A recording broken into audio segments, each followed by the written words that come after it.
Vale a pena investir nas ações da Klabin? É isso que vamos descobrir analisando os indicadores da empresa.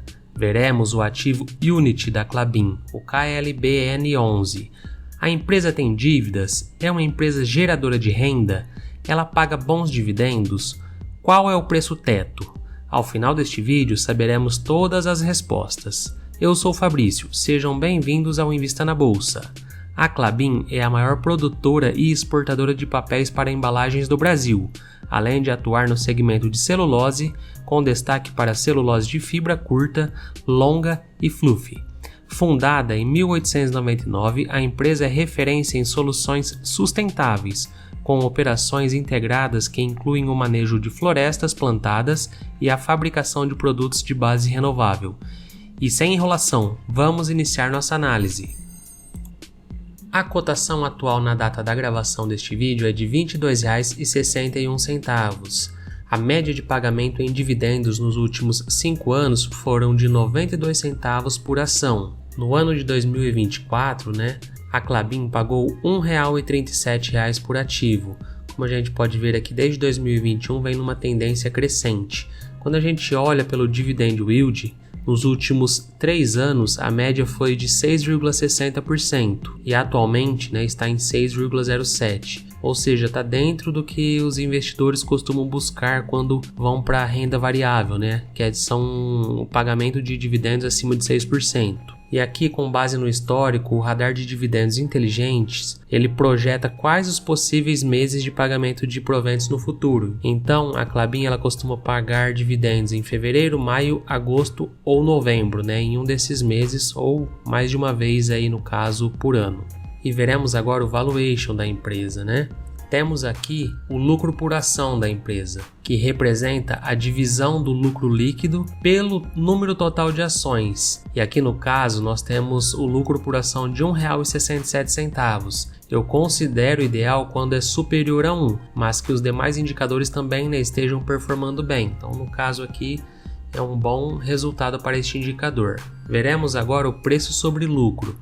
Então o indicador preço, que no caso é R$ 22,61, dividido pelo lucro por ação, que é de 1,67, demonstra o múltiplo de lucros que os investidores estão dispostos a pagar por cada ação. Aqui no caso está em 13,54. Eu considero ideal quando está um pouco abaixo disso, aqui abaixo de 10. E para finalizar o indicador de valuation, veremos o EV dividido pelo EBITDA. Este indicador ele avalia o valor total da empresa em relação ao desempenho operacional, excluindo efeitos de juros, impostos e depreciação. O resultado indica se os ativos da empresa estão subvalorizados ou sobrevalorizados. Eu gosto de empresas que tenham este múltiplo abaixo de 6. Eu considero mais atrativas. Aqui no caso está em 9,42. E continuando, veremos agora o endividamento da empresa, Então nós temos aqui a dívida líquida de 28,94 bilhões e o EBITDA em 6,08 bilhões. Então quando a gente divide esse resultado um pelo outro, a dívida líquida pelo EBITDA, nós temos o resultado atual em 4,76. Este indicador é usado para avaliar o nível de alavancagem financeira e o risco de solvência da empresa. Geralmente é considerado um resultado confortável quando está abaixo de 2, indicando que a dívida está em um nível administrável. Aqui no caso, desde 2022, ela vem em tendência de alta e já estava acima de 2, Então um ponto aí de atenção. E aqui ao lado nós temos a dívida bruta em 36,44 bilhões e o patrimônio líquido da empresa em 9,99 bilhões. Quando nós dividimos a dívida bruta pelo patrimônio líquido, nós temos um indicador também muito interessante, que compara o total das dívidas da empresa com o capital próprio dela, E ele demonstra o quanto a empresa depende de capital de terceiros para financiar as operações. Então, com o valor de 3,65 é um sinal de alerta, uma vez que é considerado saudável o resultado com múltiplos de até 1,5. Então aí mais um ponto de atenção no quesito dívidas, Nós estamos caminhando para a parte final da nossa análise e eu não posso deixar de te convidar a inscrever-se aqui no canal e também pedir para você deixar o like no vídeo. Desde já eu te agradeço muito.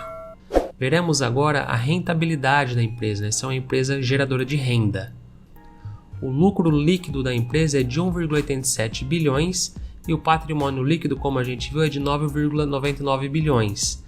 E aqui nós temos o ROI, né, que ele mede o retorno que os acionistas recebem sobre o patrimônio líquido investido na empresa. 20,66% é considerado excelente na maioria dos setores, indicando que a empresa consegue gerar R$ 20,66 para cada R$ 100 investido pelos acionistas. Isso demonstra a eficiência na gestão do patrimônio e potencial atratividade. Um outro indicador muito importante também para analisar a rentabilidade é o ROIC, né? O ROIC, cada um faz um pronunciamento aí, cada um pronuncia de uma maneira. O ROIC, né, ele reflete a eficiência da empresa em gerar lucros com o capital utilizado. O resultado de 7,63%, em minha opinião, é tímido. Eu gosto quando tem resultado superior a 10%. Dando continuidade aqui em nossa análise, veremos agora o preço teto da empresa. Para calcular o preço teto de uma ação, eu utilizo o conceito baseado na fórmula criada por Benjamin Graham. E para contextualizar, Graham considerava atrativa as ações cujo preço sobre lucro, né, o PL, fosse de até 15 vezes, e o valor patrimonial por ativo de até 1,5. Multiplicando esses dois valores, ele obtinha o índice 22,5. Sua fórmula aplicava esse índice multiplicando pelo lucro por ação da empresa e pelo valor patrimonial, e o resultado final era calculado extraindo a raiz quadrada. Embora eu utilize o mesmo conceito da fórmula original, eu adaptei o índice com base nos critérios que eu considero ao avaliar uma ação. Eu prefiro ativos cujo PL seja inferior a 10, conforme eu mencionei, mantendo o valor patrimonial por ativo em 1,5. Isso porque quando o VPA é superior a 1, indica que o mercado está disposto a pagar mais do que o valor contábil da empresa, geralmente devido a expectativas positivas de crescimento e rentabilidade. Então, no cálculo, multiplicamos o meu índice, que é de 15, pelo lucro por ação da empresa, que é de R$ 1,67, e pelo valor patrimonial por ação, que atualmente é de 8,08, e aplicamos a raiz quadrada. E temos o preço teto de R$ 14,23.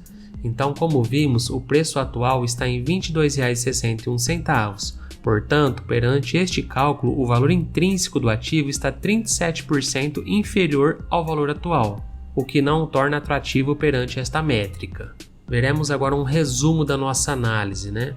Os indicadores apresentados mostram uma empresa sólida em termos fundamentalistas, com um preço sobre lucro de 13,54, indicando um preço moderado em relação aos lucros, e um EV dividido por EBITDA de 9,42, sugerindo uma precificação razoável frente à geração operacional de caixa. O dividend yield de 6,1% é atrativo para investidores que buscam renda passiva, e o LPA de R$ 1,67 destaca um lucro por ação consistente. Em rentabilidade, o ROI de 20,66% evidencia eficiência na geração de retorno ao patrimônio, enquanto o ROIC, de 7,63% sugere um retorno moderado sobre o capital total investido. Igual eu mencionei, eu prefiro quando está acima de 10. Já em relação ao endividamento, os múltiplos dívida bruta dividido pelo patrimônio líquido de 3,65 e a dívida líquida dividido pelo EBITDA de 4,76 apontam para uma alavancagem elevada, que exige atenção à capacidade de geração de caixa para sustentar as obrigações financeiras. Mas diz aí, você tem ações da Klabin em sua carteira de investimentos? Comente aqui abaixo. E as referências utilizadas para esta análise são dos sites Investidor 10, Status Invest e Fundamentos. Esta foi mais uma análise realizada aqui pelo Invista na Bolsa. Espero que tenham gostado. Eu te convido a inscrever-se aqui no canal, deixar o like no vídeo e ativar o sininho de notificações para não perder nenhuma análise do Invista na Bolsa. Um grande abraço a todos.